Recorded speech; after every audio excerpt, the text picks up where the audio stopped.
भरम हिंडोला झूले सब जग आए। भरम के हिंडोले में बैठकर संसार के सारे लोग झूल रहे हैं। कौन कौन झूल रहे हैं? साहब ने कहा है कर्म पटरिया बैठते को कौन झूला। कर्म की पटरिया बैठ कौन ने झूल रहा, कौन बचा है इस? सब झूल रहे हैं। किसी ने पूछा साहब कोई तो बचा होगा इस झूले में झूलने से। साहब ने कहा हाँ बचे हैं। कौन बचे हैं? ये झुलबे को भय नहीं जो होए संत सुजान। जो सुजान संत हैं, समझदार ज्ञानी, वे संत भरम का जो हिंडोला है, जन्म मरण का हिंडोला, इस हिंडोले में झूलने से बच जाते हैं। तो किसी ने पूछा था जब सब झूल रहे हैं तो संत कैसे बच जाते हैं झूला से? संत क्यों नहीं झूलते? तो साहब कहते हैं कहीं कबीर सत्सुकृत मिले तो बहुरे झूलिया। सत जिन्हें सत और सुकृत की प्राप्ति हो जाती है वह व्यक्ति इस झूले में झूलता नहीं है, झूले से सदा सदा के लिए उतर करके मुक्त हो जाता है। पहली बात भरम का हिंडोला, भरम का झूला, ये जन्म मरण का आवागमन का हिंडोला है। ये कैसे बना है? भरम से बना है। भरम। भरम क्या है? एक तो भ्रम है भूत प्रेत जादू टोना शकुन अपशकुन ग्रह लगन दिशासूर टोना टोटका मंत्र तंत्र, ये सब का भ्रम है। इस भ्रम में भी बहुत लोग पड़े हुए हैं, बड़े बड़े कहलाने वाले इस भ्रम में पड़े हुए। लेकिन इससे बड़ा भ्रम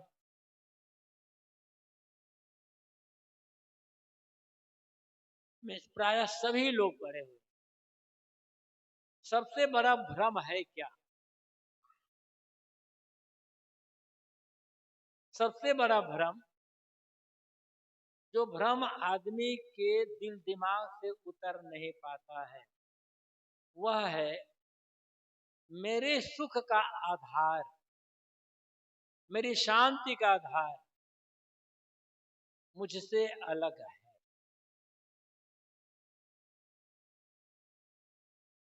और जब तक आदमी की समझ में ये बात रहेगी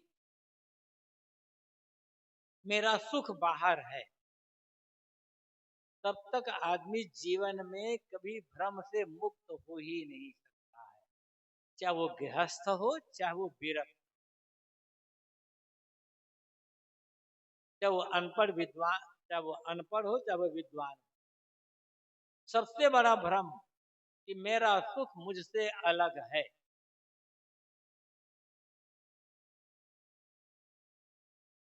सब सुख पाने के लिए दौड़ रहे हैं ना बाहर, और सुख ऐसा है कि मन भर का सुख किसी को मिला नहीं। क्या कभी आपको ऐसा लगा कि जितना सुख चाहिए था उतना सुख मिल गया, अब पेट भर गया सुख से, अब मन भर गया सुख से, अब मुझे सुख की आवश्यकता नहीं है? कभी आपने ऐसा महसूस किया? दुनिया के तमाम भोगों को भोगते रह गए। शब्द स्पर्श रूप रस गंध, ये 5 विषय हैं, 5 भोग। आंख से रूप, कान से शब्द, जीवा से रस, नाक से गंध, और त्वचा से स्पर्श, इन पांचों विषयों को ग्रहण करते करते अनादिकाल का समय व्यतीत हो गया। आज तक तृप्ति किसी को मिली नहीं, क्योंकि तृप्ति का साधन बाहर कहीं है नहीं। दौड़ रहे हैं बस केवल एक मृग तृष्णा है। गर्मी के दिनों में दोपहर के समय खुले मैदान में ऐसा लगता है कि मानो पानी का सागर लहरा रहा।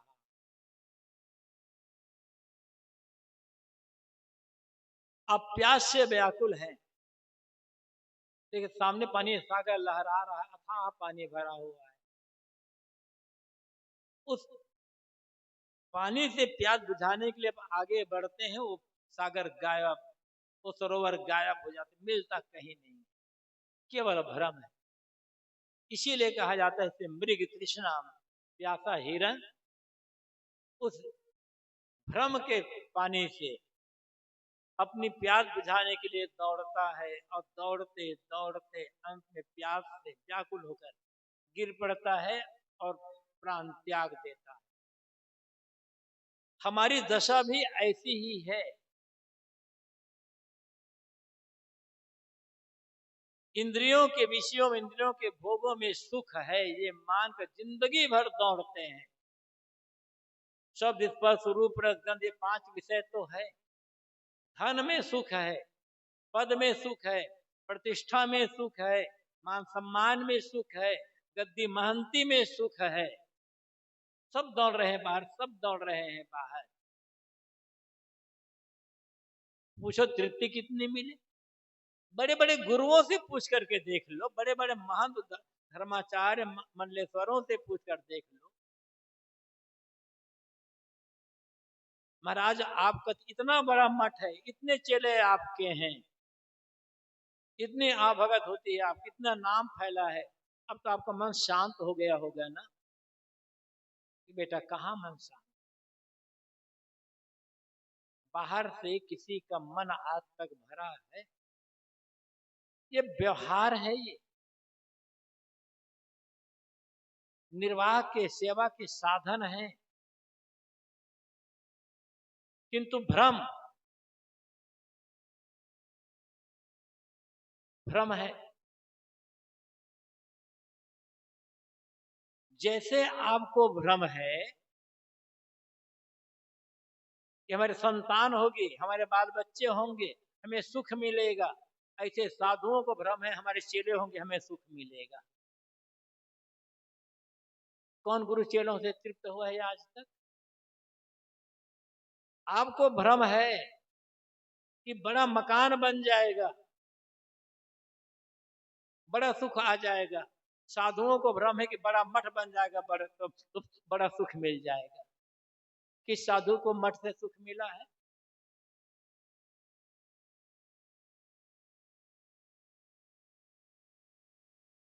आपको भ्रम है बड़ी दुकान हो जाएगी, बड़ा व्यापार हो जाएगा, बहुत धन हो जाएगा, सुख मिलेगा। साधु महात्माओं को भ्रम है बहुत प्रचार हो जाएगा, सुख मिलेगा। कहाँ सुख मिला भाई? अमहल महल दीवाना साहब ने कहा, चाहे महल में रहने वाले गृहस्थ हों, चाहे महल से बाहर गृह त्याग करके विरक्त मार्ग माने वाले साधु सन्यासियों, सब दीवाना बने, सब दीवाना बने। बाहर जो भी सुख मानेगा वो दीवाना ही बने, पागल बन करके भटकेगा। ऐसा नहीं है कि सुख नहीं है, सुख है, लेकिन जो बाहर का सुख जिसे आप कहते हैं ना, विषयों का सुख, संसार का जो सुख है वो थोड़ा है। साहब ने कहा है इसलिए अल्प सुख दुख आदिवंता, सुख थोड़ा है और दुख आदि से अंत तक, शुरू से आखिर तक है। परंतु क्षणिक सुख में आदमियों का मन उसी प्रकार पागल बना हुआ है जैसे मतवाला हाथी।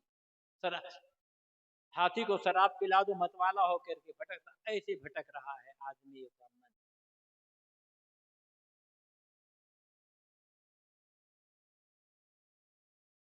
बाहर से आपको खाने पीने की चीज मिलेगी, देखने सुनने की चीजें मिलेगी,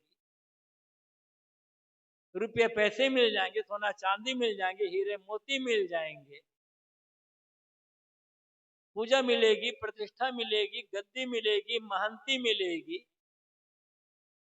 सुख कहाँ मिलेगा आपको? सुख है आपके भीतर। सुख का, आनंद का अखंड खजाना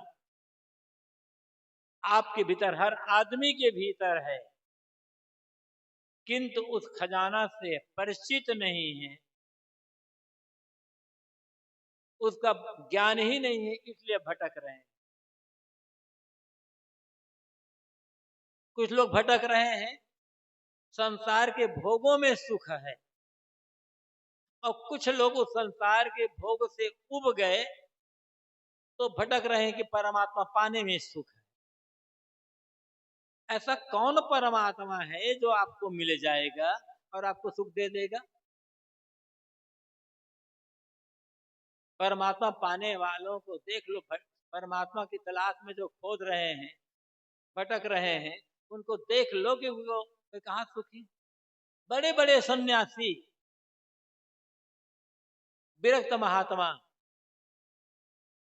अंत में छटपटाते रह जाते हैं कि हे भगवान, तुम्हें पाने के लिए मैंने घर द्वार त्यागा, कुल कुटुंब परिवार त्यागा, सब कुछ त्याग दिया, अब जीवन की आखिरी वेला आ गई, फिर भी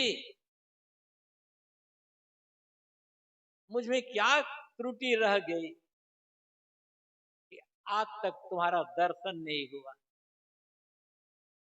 ऐसा कौन परमात्मा है जिसका दर्शन होगा? और जिसका दर्शन होता है वो परमात्मा नहीं होगा, वो माया की चीज होगी, मिलने बिछुलने वाली चीज होगी। आंख से देखोगे रूप विषय हो जाए, परमात्मा नहीं हो। परमात्मा तो आपके भीतर बैठा हुआ है, आप खुद परमात्मा स्वरूप हैं, लेकिन परमात्मा बाहर से मिलेगा, ये भ्रम है। लिखा है शास्त्रों में, शास्त्रों में तो सही बात, शास्त्रों में ये बात भी लिखी हुई है कि परमात्मा भीतर है, आत्मा ही परमात्मा है। परमात्मा ईश्वर भगवान हृदय में निवास कर रहा है, ये भी लिखा है। और ये भी लिखा है कि परमात्मा ऊपर आकाश में अमुक लोक में निवास करता है, और ऐसी कहानियां गढ़ दी गई। कहानियों को गढ़ते सुन सुन करके आदमी का दिमाग बौरा गया, भ्रम में पड़ गया, भटक रहे हैं। याद रखना होगा, जो जो भी बाहर से मिलेगा वो परमात्मा नहीं। गोस्वामी तुलसीदास जी ने मानस में लिखा है, देखिए सुनी गुनी मन माही, मोह मूल परमार्थ नाही। जो देखने में, सुनने में, सोचने में, विचारने में आएगा वो मोह का, माया का कारण बनेगा, वो परमार्थ नहीं हो। गो गोचर जह लग मन जाई, सो सब माया जानो। भाई साहब कहते हैं, इंद्रियां और मन जहां तक जाए वो सब माया है, तो परमात्मा कहां से मिलेगा? लेकिन साहब कहते भ्रम है, यही भ्रम है जिस कारण से आवागमन के झूले में ये जीव अनादिकाल से झूलता हुआ आ रहा है।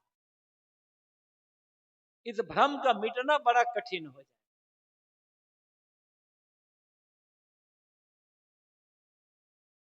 सुनते सुनते इतना ये पुष्ट हो गया है कि परमात्मा बाहर है। गीता में भी लिखा है कि परमात्मा भीतर है, बाहर भी लिखा है। मानस में भी लिखा है कि परमात्मा भीतर है, बाहर है, लेकिन भीतर वाली बात भूल गई, बाहर वाली बात समझ में आ गई, मन में बैठे। कबीर साहब कहते हैं तुम कितना बोला, कितना भटको, कितना भटको, तो कुछ भी कह लो,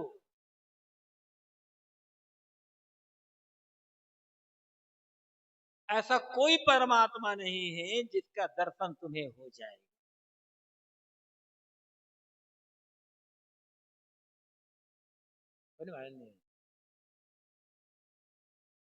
कहने कहने में बात बड़ी सरल लगती, बड़ी अच्छी लगती है।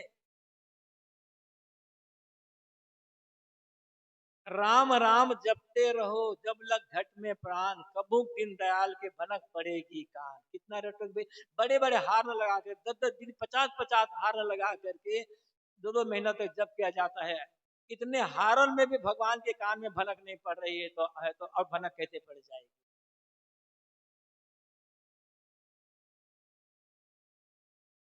कोई परमात्मा अलग मान करके भक्ति करता है, उसकी भावना है।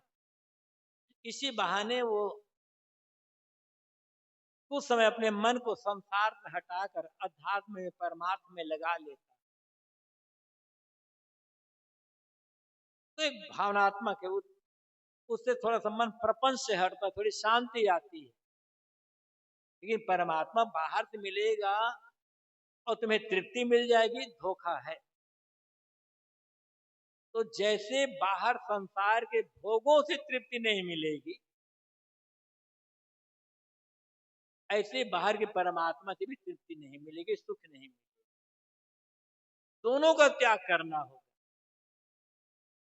एक सूफी संत हुए हैं, कोई सूफी संत रहा होगा, उन्होंने इतनी धारदार बातें कह दी है, यदि सही ज्ञान, सही परमात्मा का बोध चाहते हो, सही रास्ता चाहते हो, तो 4 बातों का त्याग करना पड़ेगा। तब हकबीनी कह लो, आत्म साक्षात्कार, स्वरूप साक्षात्कार, ब्रह्म साक्षात्कार कह लो, सत्य का साक्षात्कार कह लो, तब वो होगा। और जब तक इन 4 बातों का त्याग नहीं होगा, तब तक सच्चा बोध, सच्चा ज्ञान नहीं हो सकता। तो 4 बातें कौन है? उन्होंने कहा है, राह हक हरगिज न आबी, तान गिरी 4 तर्क, तर्क दुनिया, तर्क उगबा, तर्क मौला, तर्क तर्क। सही रास्ता, सच्चा बोध, सच्चा ज्ञान तब तक नहीं मिल सकता जब तक 4 बातों का त्याग नहीं किया जाएगा। वे 4 बातें कौन है? तर्क दुनिया, दुनियादारी का त्याग। यहाँ तर्क का अर्थ होता है त्याग। तर्क का मतलब जो आप समझते हो, लेकिन तर्क का अर्थ त्याग होता है, छोड़ना होता है। तो तर्क दुनिया, दुनियादारी, राग रंग, मोह माया का त्याग नहीं करोगे, तब तक सच्चा बोध नहीं होगा, सच्चा ज्ञान नहीं मिलेगा। जो उलझा हुआ है राग रंग में, कलह में, कल्पना में, द्वेष में, ईर्षा में, घृणा में, प्रपंच में, जिसका मन डूबा हुआ है रात दिन, उसे सच्चा ज्ञान, आत्मबोध कैसे हो सकता है? दुनिया का त्याग नहीं करना है, दुनियादारी का त्याग करना है। जो मन में दुनिया बनी हुई है, मोह, लोभ, क्रोध, क्षोभ, शिकायत, द्वेष, घृणा, माया का आवरण, ये दुनिया है जो हमें आपको बांधती है। ये बाहर दुनिया कहाँ बांध रही है? ये मकान कहाँ बांध रहा है? ये सड़क, एक खेत खलिहान और मकान, दुकान, गाड़ी घोड़ी, ये सब कहाँ बांध रहे हैं? इनके लिए मन में जो लोभ है, इनके लिए मन में जो मोह है, आकर्षण है, इनके लिए छल प्रपंच है, ये सब हमें बांधते हैं। और त्याग इनका होगा। तो दुनियादारी, प्रपंच का त्याग, माया का त्याग। तर्क उगवा, ऊपर आकाश में कहीं स्वर्ग है, जहां पुण्यात्मा शरीर छोड़ करके जाते हैं, इस स्वर्ग की कल्पना का त्याग। और कितने लोग इस स्वर्ग की महिमा गाते हैं बढ़ा चढ़ा कर। पुराणों में देखो, इतनी सुंदर कल्पना है, इतनी महिमा है कि लोगों को लगता है कि हम कब वो स्वर्ग जाएं, कब वो स्वर्ग में जाकर वहां का सुख हो गया, लेकिन वो है नहीं कहीं, केवल लिखा है कि और चाहो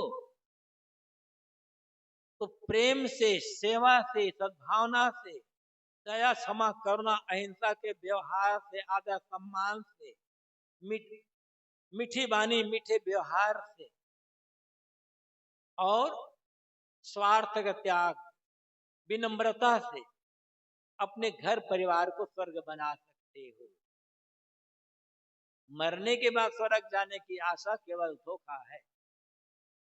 तो कहने वाला कहता है कि ऊपर आकाश में स्वर्ग है, इस कल्पना का त्याग, इसके बाद जो कहते हैं ना, लोग चौंक जाएंगे। तर्क मौला, अलग कोई ईश्वर है, इस कल्पना का त्याग जब तक नहीं करोगे तब तक तुम्हें सच्चा बोध नहीं मिले, सच्चा ज्ञान नहीं मिलेगा, सही रास्ता नहीं मिल सकता, तुम्हारा मन भटकता रह जाएगा, कभी तृप्ति मिलेगी ही नहीं, क्योंकि अलग का परमात्मा अलग ही रह जाए। इसलिए आत्मा से अलग कोई परमात्मा है, जीव से अलग कोई शिव है, इस कल्पना का त्याग करना होगा। यदि सच्चा बोध चाहते, आत्मतृप्ति चाहते हो तो बाहर कहां मिलेगा। और तर्क तर्क, इन तीनों के त्याग के अहंकार का त्याग, मैं बड़ा त्यागी हूं, मैं बड़ा बैरागी, मैं बड़ा साधु, मैं पुराना साधु, ऐसा अहंकार आया तो समझ लो आत्मबोध नहीं होगा, तृप्ति नहीं मिलेगी। तो यही भ्रम होता है। और यदि आप बाहर से कुछ भी पाने की चाहना छोड़ दिए, तृप्ति चाहते हैं ना, आत्म संतोष, आत्म तृप्ति चाहते हो,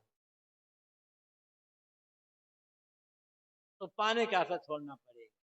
एक सूफी संत ने ही कहा है, सरापा आरजू होने ने बंदा कर दिया मुझको, वगरना हम खुदा थे गर दिले बेमुद्दवा होते। पैर, सिर से पैर तक लिपटी हुई इच्छाओं ने हमें गुलाम बना दिया। यदि दिल में कोई ख्वाहिश ना होती, दिल में इच्छाएं और कामनाएं ना होती, तो हम खुद खुदा होते।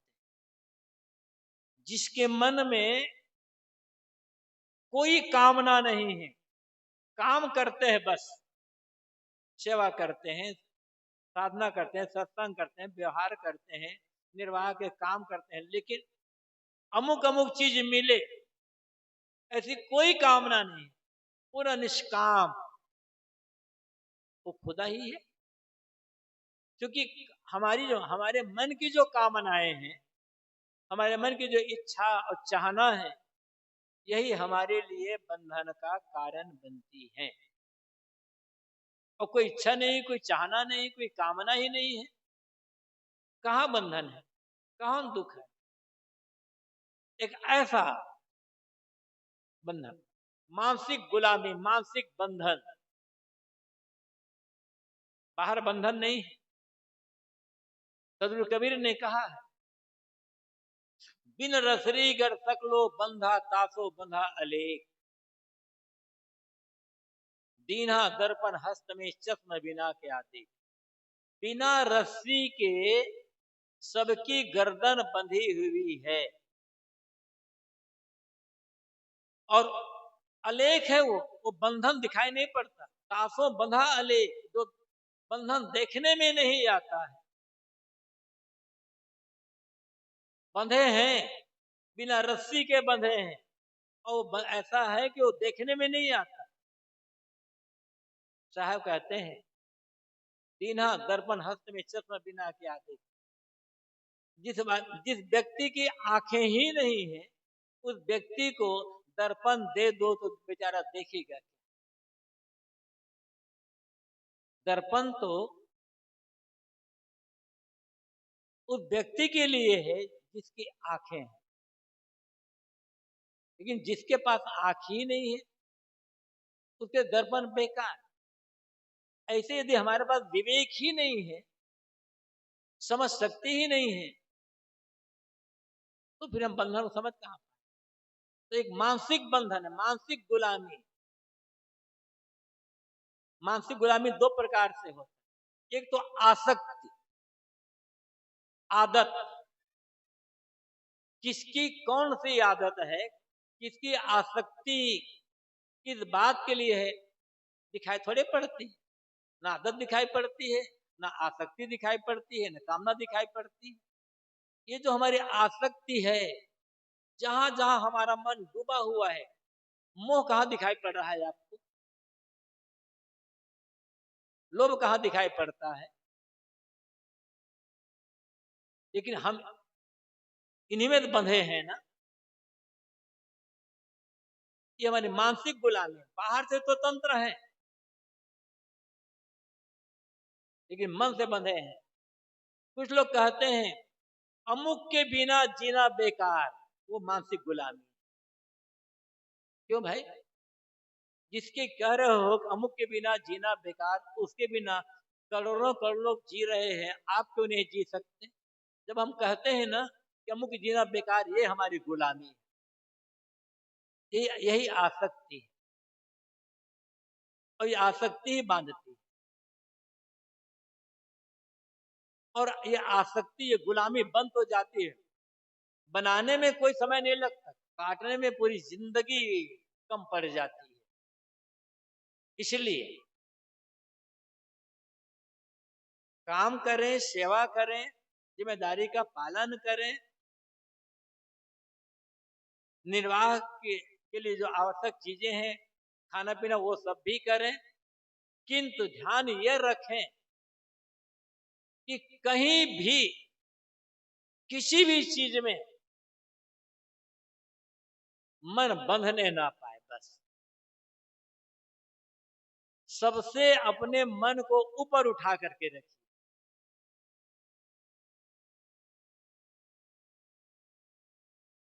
तो कहीं बंधन ही नहीं। तो एक मानसिक गुलामी हमारी है, आसक्ति, कामना, तृष्णा, आदत। और दूसरी मानसिक गुलामी क्या है?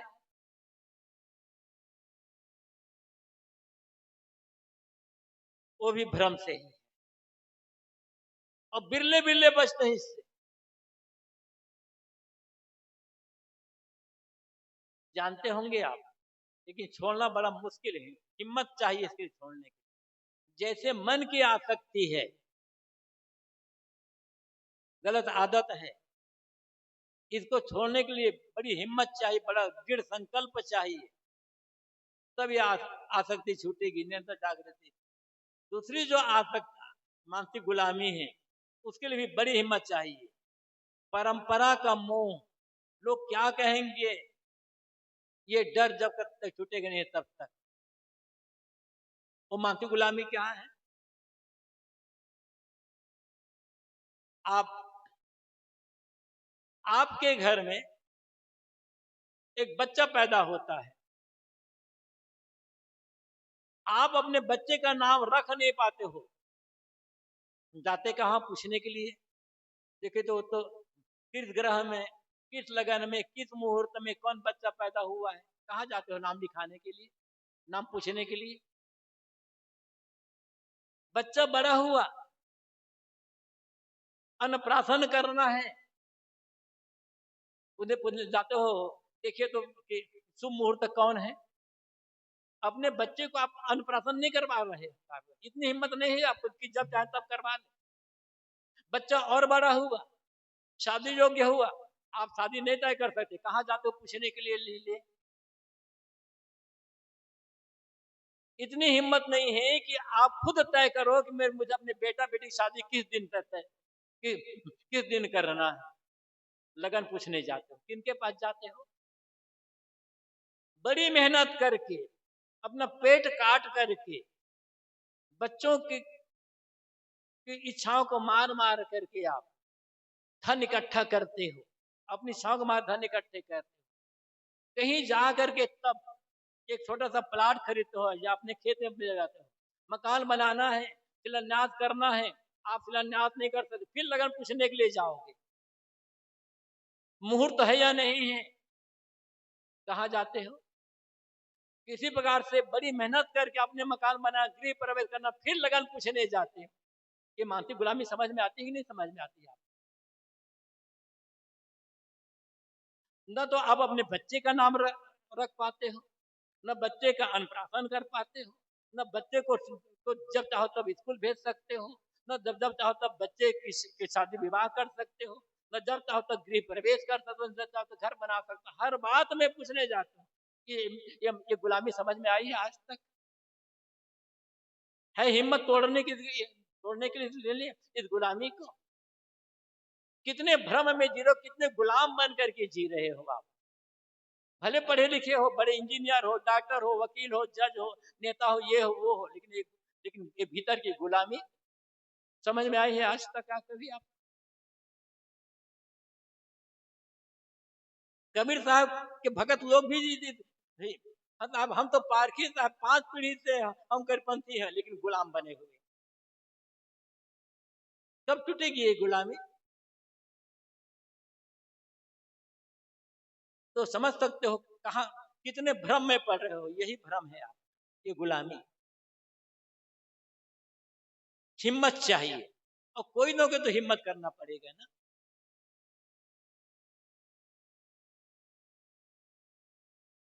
आपने लगन पूछा बेटे की शादी करने के लिए, लेकिन जब अमुक आदमी आकर के जब तक वो मंत्र नहीं पढ़ेगा तब तक शादी नहीं हो सकती।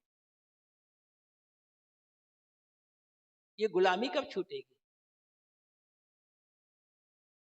वो भी चाहे कोई वो मंत्र पढ़ने वाला कोई भी हो, नहीं नहीं, अमुक जाति वाला ही होना चाहिए।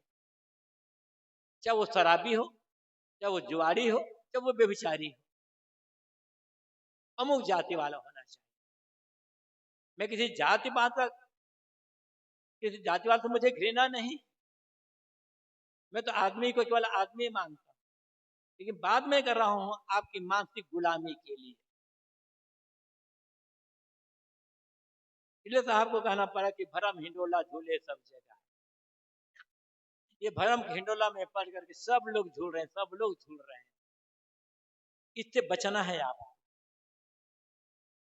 सदगुरु कबीर कहते हैं, ये झुलवे को भय नहीं जो होवे संत सुजान। ये जो भ्रम का हिंडोला है, गुलामी की जो जंजीर है, वो भ्रम, उससे कौन बच सकेगा? जो सुजान संत हैं। सब हमेशा सुजान संत की बात कहते हैं। निष्पक्ष हो के हरि भजे सोई संत सुजान है, साहब वहां भी सुजान संत की बात है। सुजान संत, सुजान संत कौन? विवेकी, आत्मपरायण, आत्मनिष्ठ, जिनके ज्ञान और जिनका वैराग दोनों पक्के हैं, वो सुजान संत है। जिन्हें कहीं पक्षपात ही नहीं है, न अपने मत पंथ का पक्षपात है, न अपने मठ आश्रम का पक्षपात है, न परंपरा का पक्षपात, न वेदशास्त्र का पक्षपात, न देवी देवता का पक्षपात, न अपने गुरु का पक्षपात, कहीं पक्षपात नहीं। साहब की साखी सुना होगी आप लोगों ने, याद होगी। कुल पशु, गुरु पशु, वेद पशु, काम पशु संसार, मानुषता को जानिए जाए विवेक विचार। 4 प्रकार के पशु होते हैं आदमियों में। ये बाहर के पशु नहीं, बाहर के जानवर नहीं, आदमियों में पशु होते। या पशु से मतलब अपने विवेक विचार को बिल्कुल छोड़ करके एकदम हठधर्मी बन जाना, पक्षपाती बन जाना। वो कौन है? पहले कुल पशु। अमुक जाति बड़ी होती है, हमारी कुल परंपरा बहुत बड़ी है, हम बड़े कुल के हैं, हम बड़ी जाति के हैं। इसका पक्षपाती हो जाना, एक कुल पशु हो जाना। चाहे ज्ञान हो, त्याग, तब साधना हो या ना हो, विवेक विचार हो या ना हो, चरित्र हो या ना हो, जाति बड़ी होती है, जहां ये भावना है वो कुल पशु हो जाना है, उसका अहंकार हो जाता है। गुरु पशु, हमारे गुरु सबसे बड़े हैं, ठीक है, अच्छी है बात है।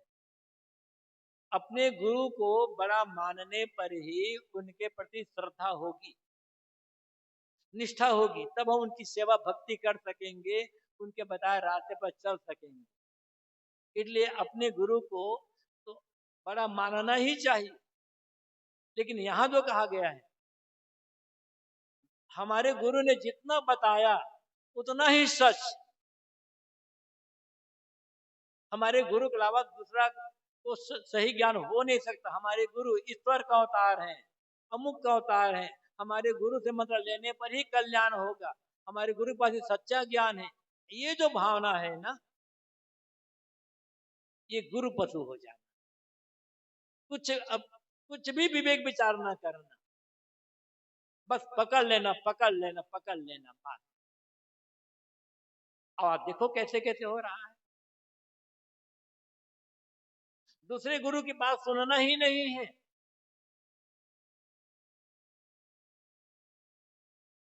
और कुछ गुरु लोग भी कह देते हैं, हमसे दीक्षा ले रहे हो, हमें मार रहे हो, तो अब दूसरे गुरु के पास नहीं जाना है। जैसे एक स्त्री अपने पति के प्रति एकनिष्ठ हो जाती, पतिव्रता, दूसरे पुरुष से प्रेम करेगी तो भ्रष्ट हो जाएगी, ऐसे तुम दूसरे गुरु के पास जाओगे तो तुम गुरुद्रोही बन जाओगे। गुरु लोग भी धमकाए हुए हैं। तो किसी दूसरे गुरु के पास जाना ही नहीं है, दूसरे गुरु की बात सुनना नहीं, चाहो कितना ही सही हो, हमारे गुरु ही सबसे बड़े। ये गुरु पशु हो जाना, ऐसा आदमी न आत्मा समझेगा, न परमात्मा समझेगा, न उसे सही ज्ञान हो सकता, वो तो पशु बन गया है ना, जिधर हाथ हाथ दिए गए। हम बड़े, हम बड़े, हमारे गुरु बड़े, हमारे गुरु बड़े, हमारे गुरु बड़े। वो चुटकुला याद करो, सुना होगा आप लोगों ने, अनेक बार सुना होगा, फिर याद दिला देता हूँ। दो भाई थे, छोटे छोटे थे, बहुत बड़े नहीं हो सकते, समझ लो 5-7 साल के रहे होंगे दोनों भाई। दोनों भाई पढ़ने जाते थे, पढ़ते थे। एक दिन पढ़ करके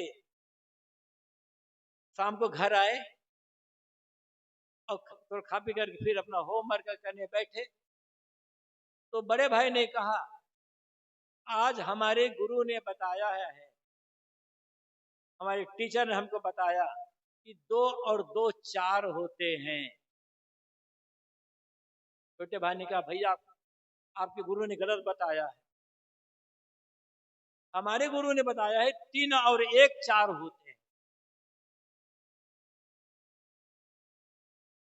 तो बड़ा भाई कहता है, तुम्हारा गुरु बेवकूफ है, जो कहता है 3 और 1 4 होते हैं।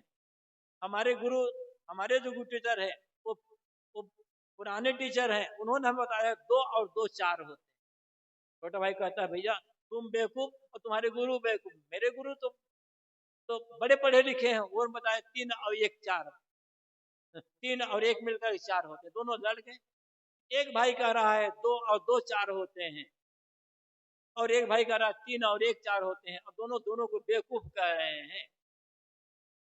उन दोनों के पिता आ गए, दोनों भाई लड़ते देखे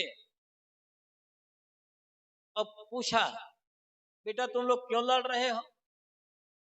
तो बड़ा दोनों भाई कहते हैं, देखो देखे नहीं पिताजी, इनके इनके गुरु कितने बेवकूफ है, और ये भी कितने बेवकूफ है, अपनी अपने गुरु मान लिए। ये कह रहे हैं कि 2 और 2 4 होते हैं, अब ये कह रहे हैं 3 1 4, बस दोनों ऐसे लड़ रहे हैं। दोनों बात सुनकर पिता ने कहा, बेटे न तुम बेवकूफ, न तुम्हारे टीचर बेवकूफ, मैं बेवकूफ जो तुम दो बेवकूफ को पैदा किया, तो हम बेवकूफ बन जाते हैं गुरु के नाम पर लेकर। साहब कहते हैं, गुरु पशु मत बनो, गुरु को आदर दो, गुरु को सम्मान दो, गुरु की सेवा करें, गुरु की पूजा करें, गुरु की भक्ति करें, लेकिन आंख मूंद करके नहीं। कि हमारे गुरु ही सबसे बड़े हैं, इनसे बड़े कोई हो ही नहीं सकता, और हमारे जितना हमारे गुरु ने बताया उतना ही सच है, ऐसा नहीं होना चाहिए। तीसरा है वेद पशु। शास्त्र में जितना लिख दिया गया उतना सच, शास्त्रों में जो लिखा गया है एक भी बात गलत नहीं है, सब के सब सच है, ऐसा मान करके पकड़ लेना,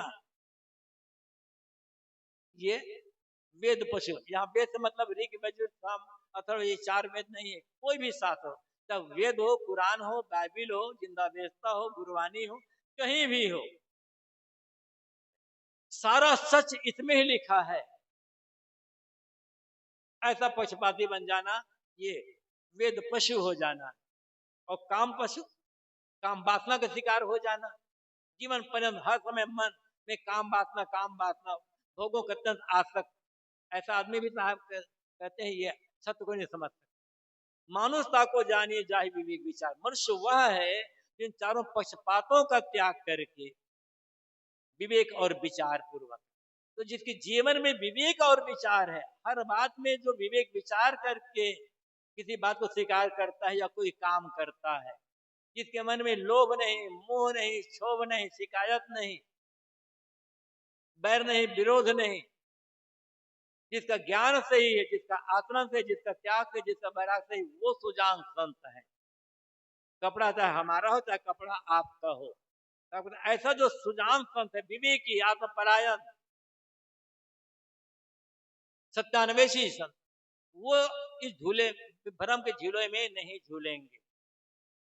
किसी ने पूछा साहब क्यों नहीं झूलेंगे, क्यों बच गए? तब सदगुरु कबीर कहते हैं, कहीं कबीर सत सुकृत मिले तो झूलिया, सत और सुकृत की प्राप्ति। यदि आवागमन के झूले से बचना है, मानसिक गुलामी से बचना है, दुख से बचना है, बंधन से छुटकारा पाना है, तो 2 रास्ते हैं, एक सत और सुकृत की प्राप्ति।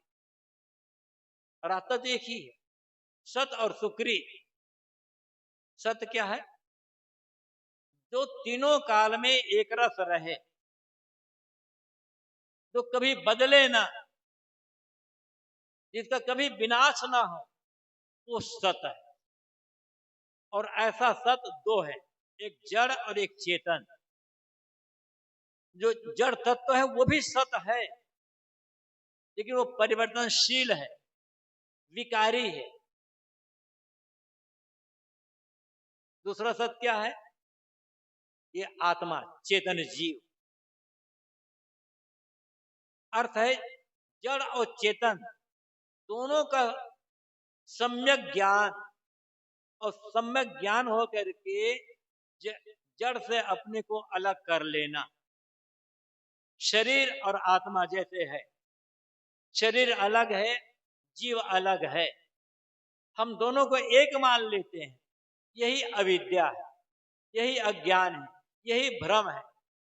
शरीर और जीव दोनों को एक मानना ही भ्रम है, और यही भ्रम सारे दुख का कारण बनता है, यही भ्रम सारी पीड़ा का, बंधन का, आवागमन का कारण बनता है।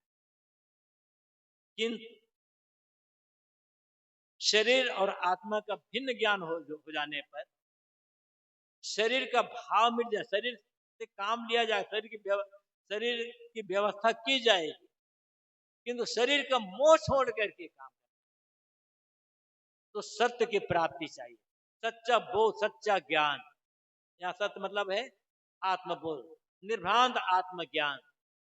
आत्मज्ञान तो हो गया, लेकिन क्या देता है, ये जीव तो ईश्वर का अंश है, फिर ज्ञान में गड़बड़ी आ गई।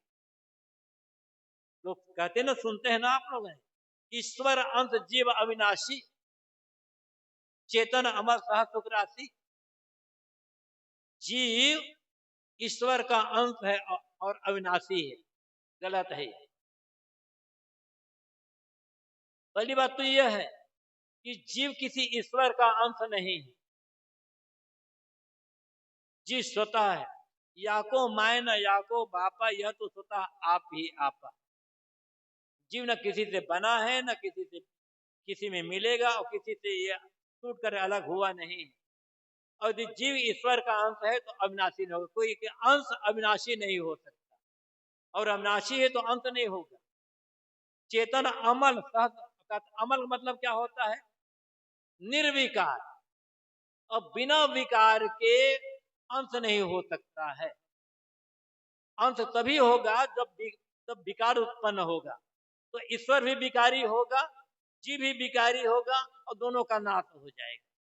ईश्वर भी अपूर्ण हो जाएगा, जीव भी अपूर्ण हो जाएगा। तो ये अधूरा ज्ञान है, हो जाएगा। जीव को किसी ईश्वर का अंश मानना अधूरा ज्ञान है, अपूर्ण है, पूरा नहीं।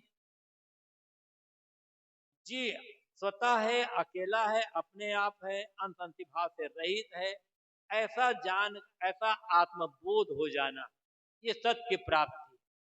लेकिन आत्मज्ञान तो हो गया, मैं शुद्ध बुद्ध अजर अविनाशी चेतन जीव हूं। इसके बाद क्या चाहिए? सुकृत। सुकृत का मतलब होता है अच्छी तरह से किया हुआ, लेकिन यहां अर्थ है पवित्र आचरण। जैसा ये जीव पवित्र है, निर्मल है, निर्विकार है, ऐसे ही हमारा आचरण, हमारा व्यवहार, हमारे कर्म निर्मल, पवित्र और निर्विकार हो, तभी झूला में झूलने से हम बच पाएंगे। मैं शुद्ध बुद्ध चेतन अजर अविनाशी हूं, ये तो जबान का ज्ञान है। पढ़ लिए हैं, सुन लिए हैं, याद कर लिए हैं, कर देते हैं कि हम शुद्ध चैतन्य ज्ञान स्वरूपम। मन की भ्रांति दूर हुई है या नहीं हुई? मन का मोह मिटा है या नहीं मिटा है?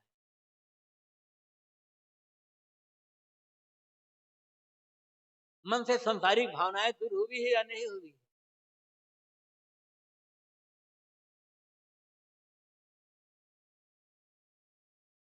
तो सुकृत रहना इसी दुनिया में है, संसार में रहना है, लेकिन सांसारिक भावना छोड़ करके रहना।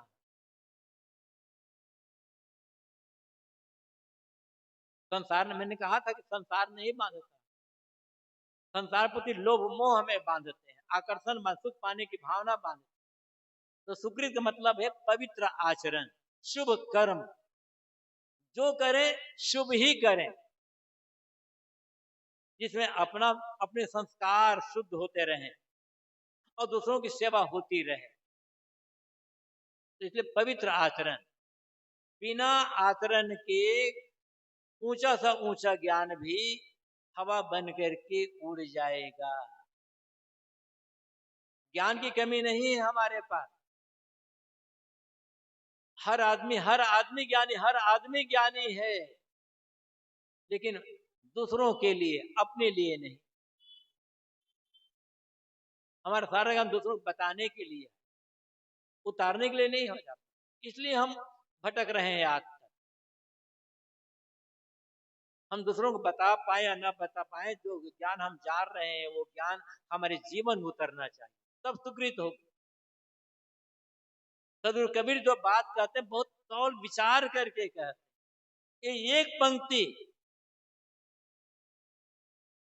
कि कहीं कबीर सत्सुकृत मिले बहुरिन धूलियान, बस एक पंक्ति को हम समझ लें और समझ करके आचरण कर लें, तो ये एक पंक्ति ही आत्म कल्याण के लिए पर्याप्त है। और साथ साथ इसमें दूसरे सेवा भी हो जाएंगे। जो आत्म कल्याण का काम करता है उसे अपने आप दूसरों की सेवा होती है। तो भ्रम खिंडोला से यदि बचना है, आवागमन के झिंडोला से बचना है, या कह सकते संसार चक्र से छुटकारा पाना है, तो करना क्या होगा? जीवन निर्वाह का काम करते हुए, अपने कर्तव्य का पालन करते हुए सच्चा ज्ञान प्राप्त करें, आत्मज्ञान। या ज्ञान से तात्पर्य है आत्मज्ञान, स्वरूप का बोध, स्वरूप का ज्ञान, वो भी निर्भ्रांत, भ्रम रहित। और दूसरी बात, जैसा हमारा ज्ञान सच्चा है, ऐसा हमारा आत्म, हमारा कर्तव्य, हमारा त्याग भी सच्चा हो। जैसा ज्ञान निर्मल है, ऐसा हमारा मन निर्मल हो।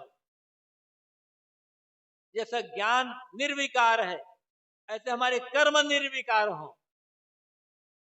और निर्विकार कर्म का अर्थ क्या है? इच्छा कामना चाहना रहित होकर के जो हम कर्म करते हैं, अनासक्त भाव से जो कर्म करते हैं, निष्काम भाव से जो कर्म करते हैं, वो कर्म निर्विकार हो।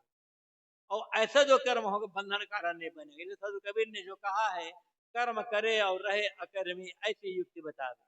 कर्म तो करना पड़ेगा, लेकिन कर्म करते हुए भी अकर्मी। कैसे? निष्काम भाव, चाहना रहित। मुझे कुछ नहीं चाहिए, बस निर्वाह करना है, और निर्वाह करके बस दूसरे की सेवा हो जाए। दूसरों से चाहना छोड़ दें, अपेक्षा का त्याग कर दें। कोई अपेक्षा नहीं है तो कोई बंधन नहीं रहेगा। संसार यही रहेगा, आसपास संगी साथी यही रहेंगे, दुनिया यही रहेगी, सब प्राणी पदार्थ यही रहेंगे, लेकिन हमारे मन में अपेक्षा नहीं है, पकड़ नहीं है, चाहना और कामना नहीं है। इसी संसार में रह करके अपने आप को सारे बंधनों से छुड़ाकर इसी जीवन में मुक्ति और कल्याण का अनुभव किया जा सकता है।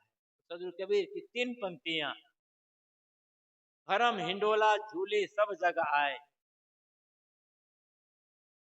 ये झलवे को भय नहीं जो होवे संत सुजान, कहें कबीर संस्कृत मिले बहुरीन झूले आता। तो भरम हिंडोला में सब लोग जुड़ रहे हैं। भरम क्या है? मेरा सुख मुझसे बाहर है, मेरा परमात्मा मुझसे बाहर है। सबसे बड़ा भ्रम यह है। और यह भ्रम तब मिटेगा जब हमें सच्चा बोध होगा, और उस बोध के अनुसार से सच्चा ज्ञान, उस ज्ञान के अनुसार से सच्चा आचरण होगा, सच्चा त्याग होगा, सच्ची साधना होगी, भ्रम टूटेगा। और फिर इसी संसार में रह करके हम अपने आप को सारे बंधनों छुड़ा करके सदा सदा के लिए दुखों से बचा सकेंगे। थोड़ी चर्चा मैंने सदगुरु कबीर वाणी के आधार पर कही, आप लोगों ने ध्यान से सुनना। बहुत बहुत आभार। अपनी वाणी के समय यहीं पर विराम। बोलिए सतगुरु